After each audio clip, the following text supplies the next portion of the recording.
Hey, what's up everybody? This is Mike with Designing Easy. Today I'm going to be showing you how to make a dog bed. It's a pretty simple build.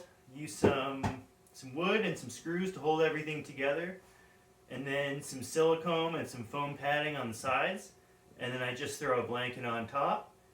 I can pull that off and wash it, tuck it down when I'm done, and this bed will always stay clean. I decided that I'd make my own dog bed for a couple of reasons. First of all, my dog Ed here, he's getting kind of old, and I wanted him to have a comfy spot where he could watch TV and take some naps. The other reason I decided to make a bed rather than buy one is because I've bought so many dog beds over the years, and they really never seem to last more than a year or two.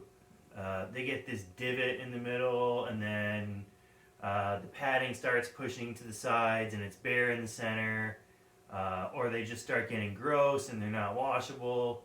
So this bed kind of solves all those issues.